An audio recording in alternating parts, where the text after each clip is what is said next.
चतुर्दशी अमावस्या की भी और चतुर्दशी पूर्णिमा की। अष्टमी नौमी अमावस्या की भी और अष्टमी नौमी पूर्णिमा की। ये वो तिथियां हैं जिन तिथियों में मां नील सरस्वती का स्तोत्र का पाठ कर कर तो उसका एक स्वरूप है, उसको जाना, उसको पहचानना सरल नहीं है। जो हनुमान को जाना गया, जो शिव को जाना गया, उसकी जिंदगी सार्थक हो गई। जैसे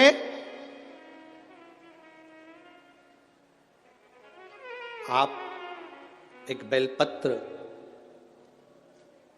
जैसे आप एक बेलपत्र कि ये दो जो पत्तियां होती हैं, जरा ध्यान देंगे, ये दो जो पत्ती नीचे की रहती है बेलपत्र, आगे का भाग एक बेलपत्र और नीचे की जो ये दो पत्तियां होती हैं, इन दो पत्तियों के ऊपर एक एक शमी पत्र। ये दो जो पत्तियां हैं, इन पत्तियों के ऊपर एक एक शमी पत्र और लाल चंदन ये रखकर कितना भी रोगीला व्यक्ति हो, रोग से ग्रसित व्यक्ति हो, जिंदगी में कितना ही दुख पड़ रहा हो, बेलपत्र की ये दोनों पत्ती जिसके ऊपर शमी पत्र रखकर, लाल चंदन रखकर श्री हनुमान जी महाराज और हनुमान जी महाराज के तीसरे नंबर के भाई श्री गतिमान जी। हनुमान जी कितने भाई हैं? 6। उसमें हनुमान, रतिमान, व्रतिमान, मतिमान, गतिमान, तो जो नीचे के क्रम में आते हैं श्री गतिमान जी, उन गतिमान जी हनुमान जी का नाम लेकर जो शिवलिंग के ऊपर समर्पित कर देता है, रोग का निवारण होता ही है, रोग मुक्ति होती है। एक प्रयास करना, बहुत ज्यादा टेंशन हो, डिप्रेशन में हो, ऐसा लग रहा है कि मेरा तो सिर फटे जा रहा है चिंता के कारण, शिव मंदिर में जाना, शंकर जी को एक लोटा जल चढ़ाकर जो जल बहकर निकले उस जल में 3 उंगलियां भिंगाना और अपने मस्तक पर एकदम स्थिर होकर वो 3 उंगलियां अपने मस्तक पर तेजी से लगा लेना, दबा लेना और मंत्र का स्मरण भीतर के भीतर ओम नाद करिएगा।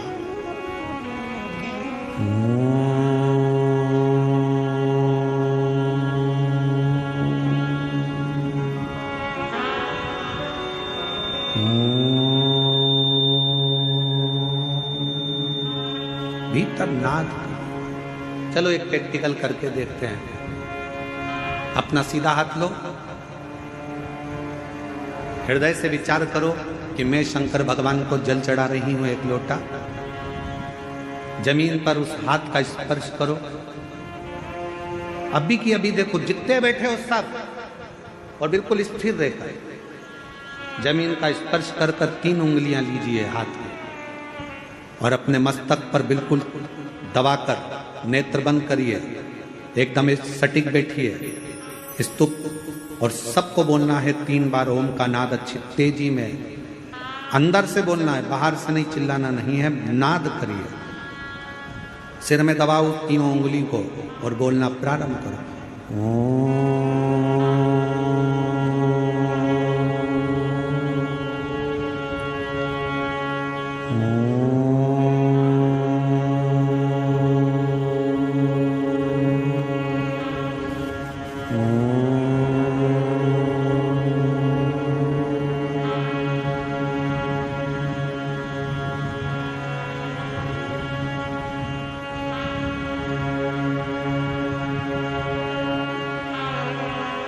अब अपने हाथ को हटाओ और आंखों को धीरे धीरे खोलो।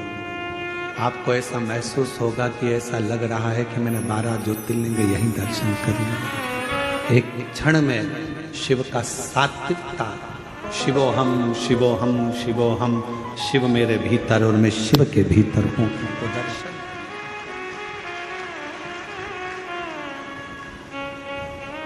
भीतर शिव है, बाहर शिव है। सृष्टि में हर जहां डिप्रेशन आए, शिव को एक लोटा जल चढ़ाया, जल लिया और लगा लिया अपने सिर पर, 3 उंगलियां लगाकर बैठ गए। 2 क्षण के लिए 3 बार ओम का नाद करा लंबे स्वर में। आंख नहीं खोलना, धीरे से जब उंगलियां पूरी हट जाए तब धीरे धीरे आंखों को खोलो। आपको ऐसा महसूस होगा, शिवोहम शिवोहम शिवोहम शिवोहम, शंकर मेरे भीतर है, मैं शिव के भीतर हूँ, संसार में शिव, शिव में संसार है, और मेरे सारे तकलीफ, सारा दुख, सारा कष्ट मेरे शंकर का है। अब मैं जानती हूं कि मेरा कष्ट शिव मिटा दे, शिव मिटाएगा। आप किस कामना से शिव जी के पास गए हो? आप किस कामना से भगवान शिव के मंदिर गए हो, भगवान शंकर के मंदिर गए हो? शिव पुराण की कथा कहती है, भगवान शंकर का चरित्र कहता है कि शिव के मंदिर में जाकर भगवान शंकर को कुछ कहने की जरूरत ही नहीं पड़ती है। बस आप जो लोटा भरकर जल लेकर गए हो अपने घर से, वो जल जब आपने देव अधिदेव महादेव को समर्पित करा है, वो जल चढ़ते से ही, जल समर्पित करते से ही भगवान देव अधिदेव महादेव आपके मन की दशा को जान जाते हैं और कार्य। शिव के मंदिर में कुछ कहने की जरूरत नहीं पड़ी। अपने घर से जब एक लोटा जल लेकर आप गए, एक लोटा जल लेकर जब महादेव के मंदिर में पहुंचे, वो एक लोटा जल नहीं है, वो आपने घर की पूरी दशा को भगवान शिव से जाकर कह देता है वो जल, और हमारा धीरे धीरे धीरे धीरे करते हुए हमारा कल बदल जाता है, हमारा समय बदल जाता है। केवल वो जल नहीं है,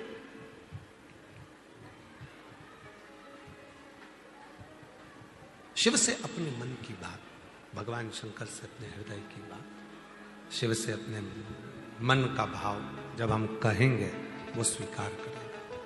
स्वीकार। क्या तरीका है कहने का? माइक लगा के चिल्ला के कहोगे, भोलेनाथ जी हम तुमसे बहुत प्रेम करते हैं?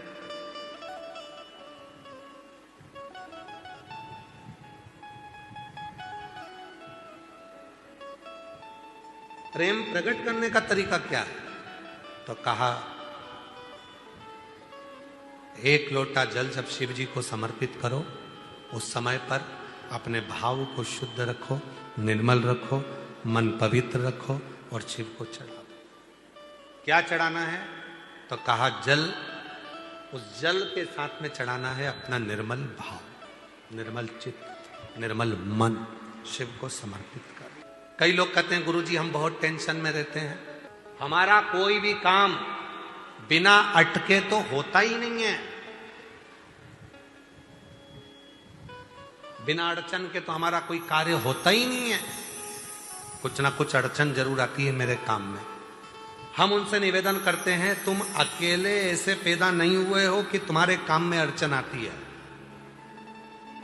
पृथ्वी पर जन्म लिया है तो हर व्यक्ति के काम में अड़चन आती है। भगवान राम जी को देखो, उनके भी काम में अड़चन आई थी। राजा राम बनने वाले थे और 14 वर्ष के लिए वन चले जाए।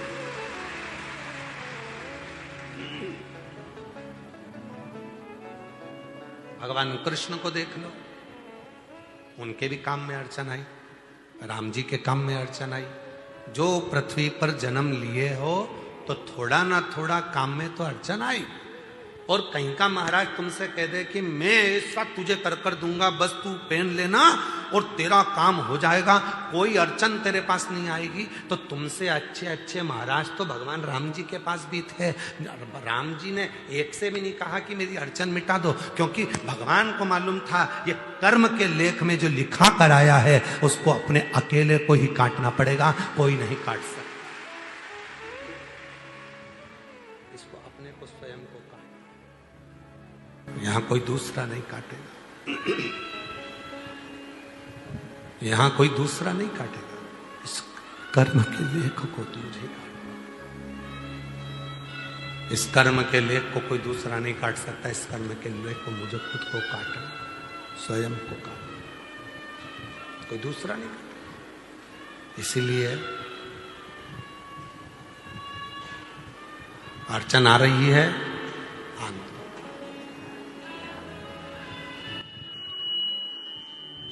कई लोग कहते हैं उसने मेरा बुरा कर दिया, करना। कई लोग कहते हैं वो मेरे को गाली देता है, देना। कई लोग कहते हैं वो मेरा बुरा चाहता है, चाहने दो। तुम्हें तुम्हारे महादेव पर भरोसा नहीं है क्या? वो एक लाइन पहले बच्चे लोग सीढ़ियों पे बैठ के एक रील बना के कहते, तुझे मुझ पे भरोसा नहीं क्या? वही ऐसा एक रील बनाई थी ना, सुनी थी तुम लोगों ने?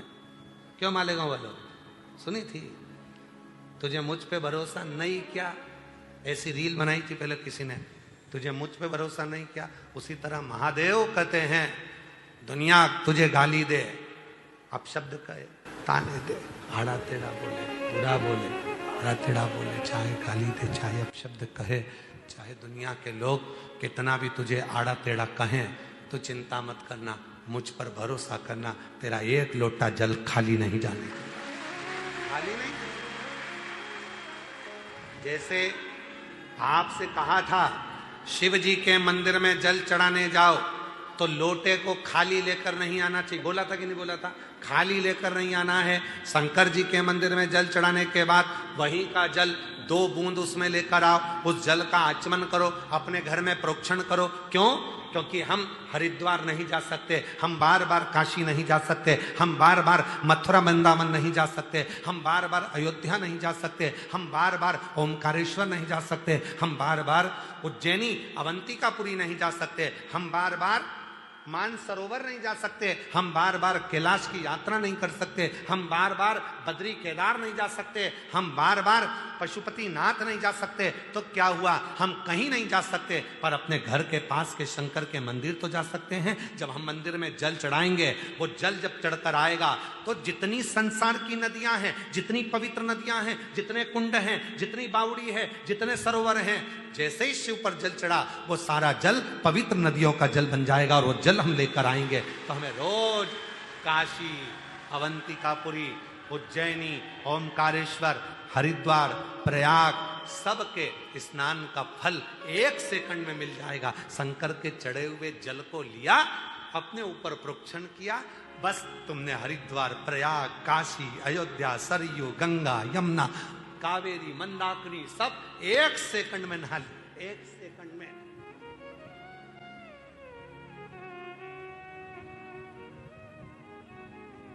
और हम तो रोज नहाते हैं, तुम नहाते हो क्या? जम के तो बोलो। हमसे कोई पूछे क्यों महाराज जी गंगा कितने दिन से नहीं नहाए, हमने कहा रोज नहाते हैं। यमुना रोज नहाते, सरयू रोज नहाते, कावेरी रोज नहाते, मंदाकिनी रोज नहाते, छिपरा रोज नहाते, नर्मदा रोज नहाते। प्रतिदिन शिव पे जल चढ़ा, जल को लाए, प्रोक्षण किया, बस स्नान 1 सेकंड में हो गया। गंगा, यमुना, सरयू, सरस्वती, कावेरी, मंदाकिनी सब। कहाँ से लाऊं गंगा, कहाँ से लाऊं यमुना, कहाँ से लाऊं गंगा, कहाँ से लाऊं यमुना, कहाँ से लाऊं सरयू अपार पड़ी रे, कहाँ से लाऊं सरयू अपार पड़ी रे, और भोले तेरी सेवा हमसे ना बनी रे। कहाँ गंगा जाऊंगा, कहाँ यमुना जाऊंगा, कहाँ कावेरी जाऊंगा, कहाँ सरयू जाऊंगा? इससे अच्छा है अपने मटके का 1 लोटा जल भरकर शंकर के मंदिर जाऊंगा, जल चढ़ाऊंगा, उसी जल को आचमन करूंगा, प्रोक्षण करूंगा, सारा जल मुझे वहीं की वहीं प्राप्त हो जाएगा। सारा जल मुझे